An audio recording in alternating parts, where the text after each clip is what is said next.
बिहार के माता पिता की बढ़ने वाली है टेंशन। 1 अप्रैल से स्कूलों में अब नहीं चलेंगे ऑटो और ई रिक्शा। नमस्कार, कैपिटल टीवी बिहार देख रहे हैं आप और आपके साथ मैं हूं दिव्या। देखिए, बिहार सरकार ने स्कूली बच्चों की सुरक्षा को लेकर एक अहम फैसला ले लिया है, जिसके तहत राज्य में अब ऑटो और ई रिक्शा से बच्चों को स्कूल भेजने पर प्रतिबंध लग गया है। यह आदेश बिहार के परिवहन विभाग और पुलिस मुख्यालय की ओर से संयुक्त रूप से जारी किया गया है। यह निर्णय 1 अप्रैल 2025 से लागू होगा और इसके तहत स्कूली बच्चों के परिवहन के लिए ऑटो और ई रिक्शा के उपयोग पर पूर्ण रूप से प्रतिबंध रहेगा। इस कदम का उद्देश्य राज्य में बढ़ते सड़क हादसों को देखते हुए बच्चों की सुरक्षा को सुनिश्चित करना है, जिससे उनके जीवन को जोखिम से बचाया जा सके। वैसे पिछले कुछ सालों में बिहार में स्कूली बच्चों को ले जा रहे ऑटो और ई रिक्शा में कई भयंकर दुर्घटनाएं हो चुकी है, जिसमें बच्चों की जान चली तक गई है और वे गंभीर रूप से घायल भी हुए हैं। इन घटनाओं ने समाज में चिंता का माहौल उत्पन्न किया है और ये जरूरी हो गया है कि सरकार बच्चों की सुरक्षा के लिए कोई ठोस कदम उठाए। अक्सर देखा गया है कि ऑटो और ई रिक्शा में सुरक्षा के इंतजाम ना के बराबर होते हैं। इन वाहनों में क्षमता से अधिक बच्चों को बैठाया जाता है और यातायात नियमों का उल्लंघन भी किया जाता है। इसके अलावा इन वाहनों में सुरक्षा उपकरणों की भी कमी होती है, जैसे कि सीट बेल्ट, हेलमेट या अन्य जरूरी उपकरण जो बच्चों की सुरक्षा के लिए काफी ज्यादा आवश्यक माने जाते हैं। इन समस्याओं को देखते हुए बिहार सरकार ने यह बड़ा फैसला लिया है और अब स्कूली बच्चों के लिए ऑटो और ई रिक्शा का इस्तेमाल नहीं किया जाएगा। परिवहन विभाग के अधिकारी मानते हैं कि यह कदम बच्चों की जान बचाने और सड़क सुरक्षा को सुनिश्चित करने की दिशा में एक महत्वपूर्ण कदम है।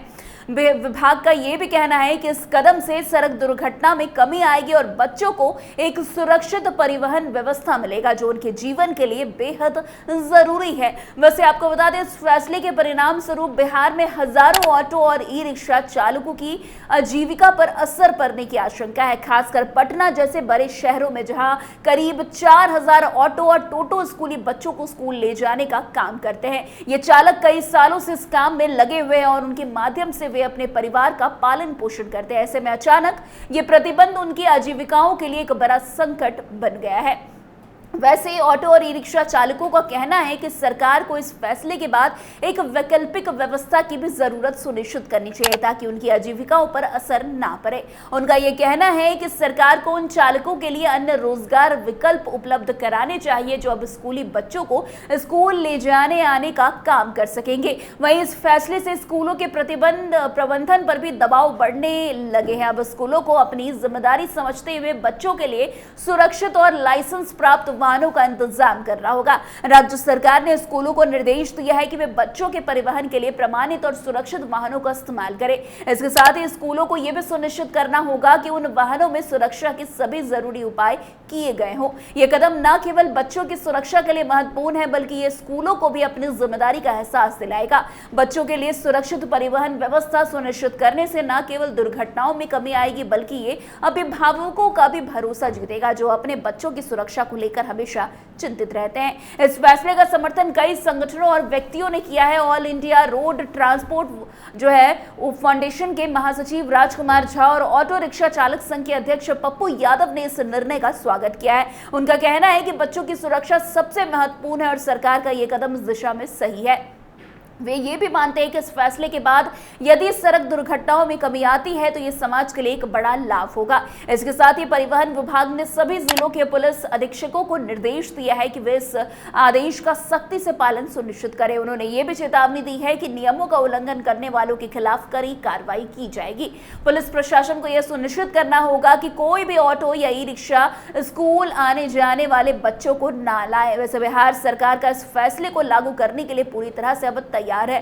सरकार ने परिवहन विभाग और पुलिस विभाग को निर्देश दिए हैं कि वे एक सख्त निगरानी व्यवस्था स्थापित करें, ताकि किसी भी प्रकार से इस आदेश का उल्लंघन ना हो सके। इसके अलावा सरकार ने यह भी कहा है कि वो इस फैसले के बाद एक वैकल्पिक योजना भी तैयार करेगी, ताकि बच्चों को स्कूल भेजने के लिए सुरक्षित और सुविधाजनक साधन उपलब्ध हो। इस बीच ये देखना भी महत्वपूर्ण होगा कि क्या सरकार इस निर्णय के बाद ऑटो और ई रिक्शा चालकों के लिए कोई राहत या रोजगार विकल्प प्रदान करती है। इसके साथ ही स्कूल प्रबंधन को भी इस फैसले के बाद अपनी परिवहन व्यवस्था में बदलाव करने की आवश्यकता होगी।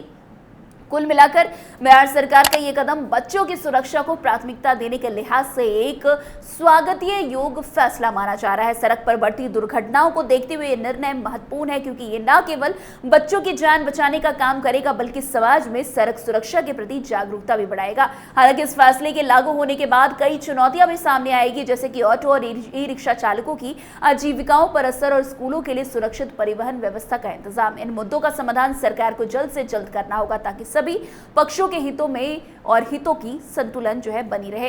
तो आज की इस खबर में बस इतना ही। अन्य खबरों में हमारे साथ ऐसे आगे बने रहे और देखते रहे। तब तक के लिए कैपिटल टीवी बिहार। धन्यवाद।